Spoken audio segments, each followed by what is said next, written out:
Lady थी जिन्होंने 2 बार mount Everest को क्लाइम किया था जब वो सिर्फ 20 साल की थी। तो इस स्टोरी को पढ़ने से पहले हम अपने दिमाग में 3 to 5% के बारे में सोचें जिन्हें हम अपना आइडियल मानते हैं, उनके जैसा बनना चाहते हैं।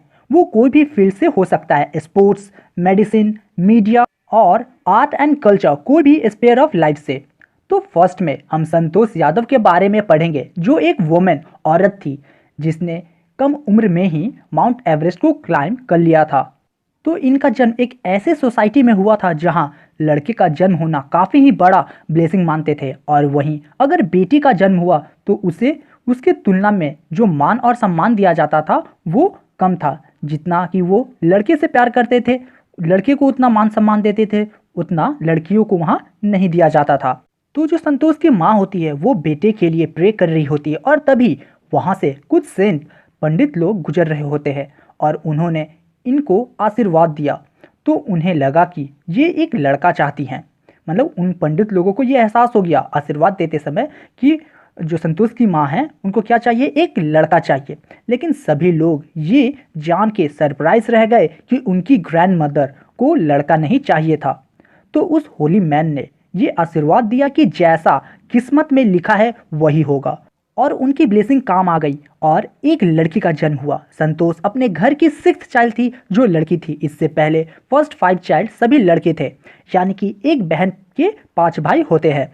संतोष यादव का जन्म गांव जूनियावास, रेवत डिस्ट्रिक्ट जो हरियाणा में था वहां हुआ था। तो इस बच्ची का नाम संतोष रखा गया, जिसका ये मीनिंग था कि वो लोग अब सेटिस्फाई हैं इससे। लेकिन संतोष उस प्लेस से कभी भी सेटिस्फाई नहीं थी, और वो शुरू से ही अपने जीने का तरीका जो है वो अपने तरीके से अपनी ज़िंदगी जी रही थी, जहाँ वहाँ की लड़कियाँ ट्रेडिशनल ड्रेस, सूट वगैरह पहनती थी, वहीं संतोष शॉर्ट्स को प्रेफर करती थी पहनना।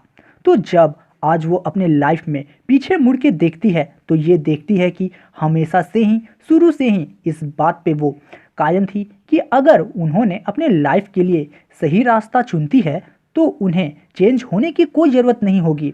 उनके आसपास के लोग उन्हें देख के खुद पे खुद चेंज हो जाएंगे।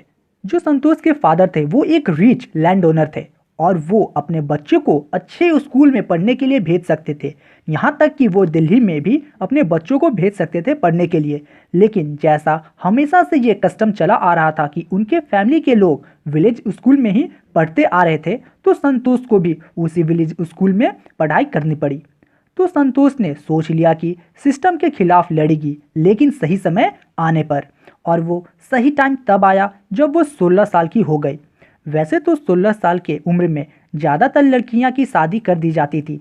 संतोष को भी शादी के लिए प्रेशराइज किया जा रहा था उनके फैमिली के तरफ से, और उन्होंने अपने फैमिली को धमकी दी कि अगर उन्हें अच्छे से पढ़ाया नहीं गया तो वो कभी भी शादी नहीं करेंगी। फिर उन्होंने घर छोड़ दिया और दिल्ली के स्कूल में चली गई। उन्होंने पार्ट टाइम जॉब कर वो अपने स्कूल की फ़ी भरा करती थी। अपने हाई स्कूल पास कर वो आगे की पढ़ाई के लिए जयपुर चली गई और वहाँ महारानी कॉलेज में एडमिशन ले लिया और एक रूम लिया कस्तूरबा होटल में।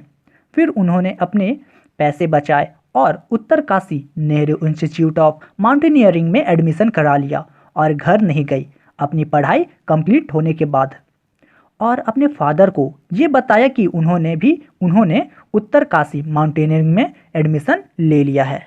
तो अब वो हर साल एक्सपीडिशन पे जाने लगी। उनका जो क्लाइंबिंग स्किल था वो और भी बेहतर होता जा रहा था।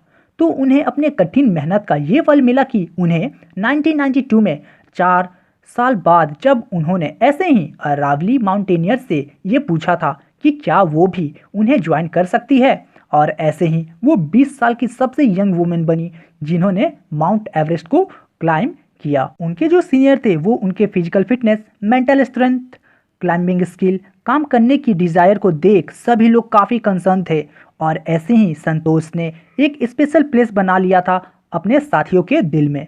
तो जब ये सभी लोग 1992 एवरेस्ट मिशन पे गए थे तो संतोष ने एक क्लाइंबर की इतने अच्छी तरीके से हेल्प की जो एकदम डेथ के करीब आ गए थे साउथ कोल में, लेकिन वो उस क्लाइंबर को बचाने में कामयाब न हो सकी। लेकिन वहीं उसने मोहन सिंह नाम के दूसरे क्लाइंबर को बचाने में वो कामयाब हो जाती है, अपना ऑक्सीजन मास्क शेयर करके मोहन सिंह के साथ। 12 मंथ के अंदर ही वो मेंबर बन गई थी इंडो नेपालीज वोमेंस एक्सपेडिशन का। फिर उसके बाद इन्होंने माउंट एवरेस्ट पर दूसरी बार क्लाइंब की और रिकॉर्ड बनाया और यंगेस्ट वोमेन जिसने दूसरी बार माउंट एवरेस्ट को क्लाइंब किया। और ऐसा कर उन्होंने इंडिया और खुद के लिए एक यूनिक जगह बना लिया था in the annuls of mountaineering में। और संतोष के इस कामयाबी अचीवमेंट पर इंडियन गवर्नमेंट ने उन्हें पद्मश्री अवार्ड से सम्मानित भी किया। संतोष अपने फीलिंग को बताती है कि जब आप सबसे ऊंचाई पर होते हैं तो आप काफ़ी अच्छा महसूस करते हैं। फिर उन्होंने इंडियन फ्लैग को निकाला और वर्ल्ड के टॉप पे उसे लगा दिया और उस फीलिंग को वो डिस्क्राइब नहीं कर सकती। इंडियन फ्लैग को पूरी दुनिया के टॉप पर लहरा रहा होता है। इंडियन जो फ्लैग होता है वो पूरी दुनिया के टॉप पर लहरा रहा होता है। ये एक स्पिरिचुअल मोमेंट था और उन्हें उस समय एक हिंदुस्तानी होने का काफ़ी ज़्यादा गर्व हो रहा था। संतोष को इन्वायरमेंट की भी काफ़ी चिंता थी और इसलिए उन्होंने अपने साथ 500 केजी गार्बेज भी साथ लाई थी। अब हम लोग सेकंड स्टोरी पढ़ेंगे अबाउट मारिया शारापोवा, जो एक रशियन गर्ल थी जिसने सिर्फ 18 ईयर्स में ही टेनिस के फील्ड के गेम में अपने आप को टॉप पे पहुंचा दिया था। तो जैसे ये कहानी हम पढ़ेंगे तो हम ये देखेंगे कि क्या कोई कंपैरिजन संतोष यादव और मारिया शारापोवा के बीच हम कर पा रहे हैं या नहीं। मारिया शारापोवा में कुछ अलग सा था, जो उनके कपड़े थे, उनकी स्माइल, ग्लैमरस लुक, उन दोनों में कोई मैच नहीं था। मंडे 22 अगस्त 2005 में उन्होंने वुमेन्स टेनिस में फर्स्ट पोजीशन हासिल कर लिया इन द वर्ल्ड। इनको भी सिर्फ 4 साल लगे एक प्रोफेशनल की तरह खेलने में और ऊंची चोटी तक पहुंचने में। इससे पहले कि वो इस कॉम्पिटिटिव वर्ल्ड में आती, उससे 9 साल पहले उन्होंने काफ़ी चीज़ सेक्रीफाइस की इस मुकाम को हासिल करने के लिए। इन्होंने अपना 10th बर्थडे भी सेलिब्रेट नहीं किया क्योंकि इन्हें यूनाइटेड स्टेट भेज दिया गया ट्रेन के जरिए। उनका ये ट्रिप उनके फादर यूरी के साथ उन्हें सक्सेस के करीब ले गया, लेकिन इस सक्सेस को पाने के लिए उन्हें अपनी मॉम येलेना से 2 साल तक दूर रहना पड़ा था और उनकी माँ को साइबेरिया में ही रुकना पड़ा due to the visa restriction. और इससे उन्हें लाइफ का फर्स्ट लेसन सीखने को मिला कि अगर उन्हें टेनिस में अच्छा करना है तो इसके लिए उन्हें कुछ प्राइस चुकाना होगा, जो उन्होंने चुकाया अपनी मॉम से दूर रह के। वो कहती है उन्हें माँ की काफ़ी याद आती थी और उनके पिता उनके टेनिस की ट्रेनिंग चलती रहे उसके लिए काफ़ी काम करते थे और जिसकी वजह से वो भी उन्हें ज़्यादा देखने के लिए नहीं आ पाते थे। अब वो कहती है कि क्योंकि वो काफ़ी छोटी थी तो वो 8 बजे तक सोने चली जाती थी और दूसरे टेनिस प्लेयर 11 बजे के करीब आते थे और उसे उठाते थे ताकि वो रूम की साफ सफाई कर सके।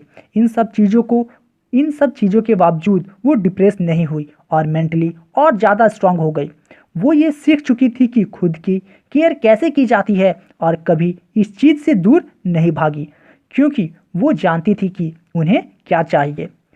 2004 में इन विंबलडन जब उन्होंने पहली वुमेन सिंगल जीता तो ये उनका सक्सेस की तरफ फर्स्ट स्टेप था और दूसरे ईयर में ही वो वर्ल्ड के नंबर 1 टेनिस प्लेयर बन गई थी।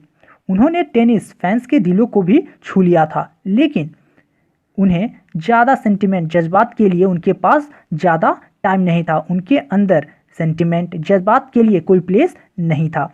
कोई भी उनसे उनके गोल एम्बिशन के बारे में पूछता था तो वो क्लियर कहती थी कि उनका सेक्रीफाइस ही उन्हें यहाँ तक लाया है। वो काफ़ी मेहनत करती थी, ये उनका काम है और यही मंत्रा है उनके सक्सेस होने का। वो चैलेंजेस को एक्सेप्ट करती हैं। वो कहती हैं कि वो एक रशियन है और ये सच है कि यूएस उनके लाइफ का एक बड़ा हिस्सा है, but I have Russian citizenship, मेरे खून में रशियन ही हैं और ओलंपिक में मैं रशियन की तरफ से खेलूंगी अगर वो लोग चाहेंगे तो। मारिया शारापोवा का भी दूसरे गर्ल की तरह डांसिंग, सिंगिंग, फैशन का काफ़ी शौक था। आर्थर कॉनन डॉयल के नॉवल को वो पढ़ना काफ़ी पसंद करती थी। मारिया शारापोवा को कोई कैटेगरी में नहीं बांधा जा सकता था। उनका टैलेंट और सेक्रीफाइस उन्हें प्योर वर्ल्ड में टॉप पे लाके खड़ा कर दिया। काफ़ी लोग शायद जलते भी होंगे उनके इस रिचनेस से, सक्सेस से, कि वो कितनी अमीर हो चुकी है। वो कहते हैं और ये सच बात है कि पैसा एक मोटिवेशन है। टेनिस स्पोर्ट के साथ साथ एक बिजनेस भी है, लेकिन सबसे ज़रूरी होता है नंबर 1 बनना दुनिया में, और यही एक चीज़, एक ड्रीम है कि दुनिया में आपको नंबर 1 बनना है, तो यही आपको ताकत देता है आगे चलते जाने की। So student, this was the explanation reach for the top. I hope आप लोग को समझ में आने के साथ साथ पसंद भी आया होगा। So thank you.